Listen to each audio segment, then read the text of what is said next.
Dalam perang di Palestina yang kita perkirakan akan ada banyak pihak yang bergabung, akhirnya kejadian. Setelah Hamas, kemudian Hizbullah, sekarang Houthi ikut bergabung menyerang Israel. Agaknya diplomasi yang dilakukan oleh Muhammad bin Salman atau MBS ke Iran mulai dijalankan oleh Iran, di mana Houthi, Yaman secara resmi menyatakan perang pada Israel. Bukan hanya dengan kata-kata, Houthis langsung menyerang Israel. Houthi menyerang Israel dengan drone, dengan roket, dan dengan misil yang membuat IDF, Tentara Pertahanan Israel, bekerja keras untuk memblokade serangan udara tersebut di udara.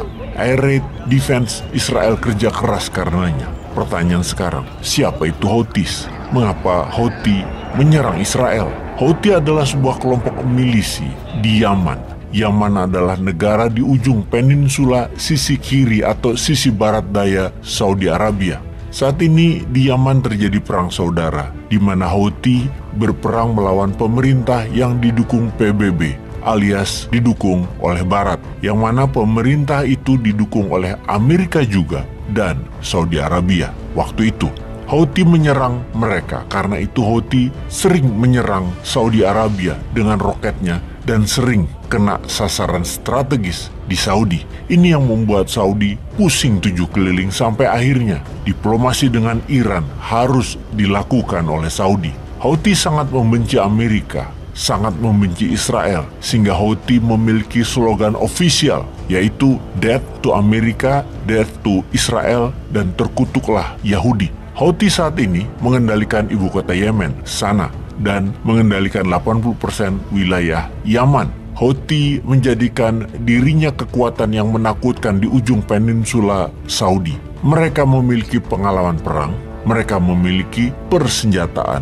Houthi memiliki Vulcan 3, sebuah misil yang bisa menempuh jarak 1.200 km yang bisa menyerang langsung ke Israel. Kemudian juga memiliki Badr P-1 roket yang bisa menjangkau jarak 150 km. Dalam parade militer bulan September kemarin, Houthi memamerkan seluruh kekuatan arsenalnya terang-terangan.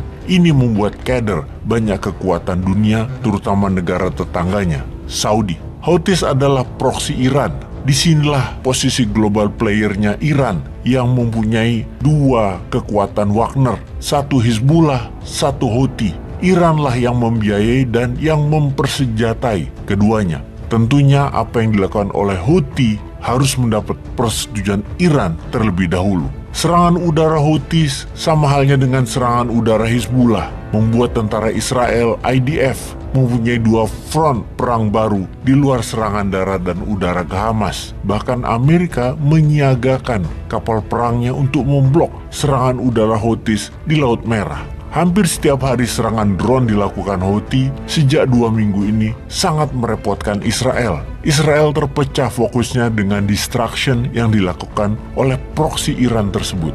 Houthi adalah penantang terbarunya. Walaupun demikian, fokus Israel adalah tetap membumi hanguskan Hamas dengan membumi hanguskan warga Palestina. Secara teknis, Houthi tidak terlalu berpengaruh besar dalam perang di Palestina, karena itu pernyataan perang tadi lebih bersifat diplomasi dan strategi. Sehingga pengamat intelijen dan militer barat menganggap bahwa ini adalah bagian dari strategi Iran untuk menekan Saudi Arabia, yang mana Iran berhasil menekan secara tidak langsung, yang membuat Iran dan Saudi menjadi bekerja sama sejajar, saling menguntungkan. Satu kali dayung, 2-3 pulau terlampaui. Israel keganggu, tujuan diplomasi Iran tercapai, Amerika tertekan.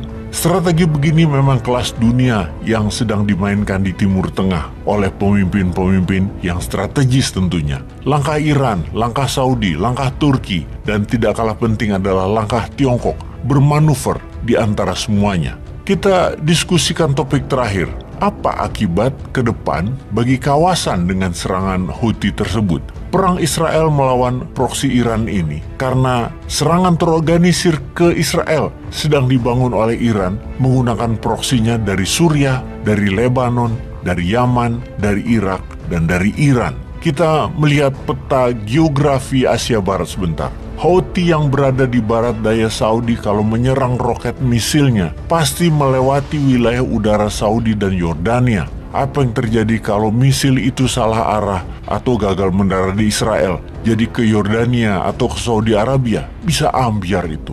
Karena pernah terjadi sebelumnya di tahun 2019, Houthi menyerang Saudi Arabia yang membuat separuh produksi minyak Saudi terganggu. Waktu itu, Houthi memang musuh Saudi Arabia yang pro Amerika. Karena itu, peta Timur Tengah sekarang berubah. Iran fokus ke Israel. Amerika sibuk membantu Israel, di mana Saudi dan Tiongkok main di tengahnya. Yang kasihan, warga Gaza. Yang korban, warga Palestina. Yang dunia segera harus menemukan solusinya. Damai di Timur Tengah dan dunia tanpa Amerika dan Israel itu bagaimana ya caranya? Indonesia bisa mikir apa sih? Peace.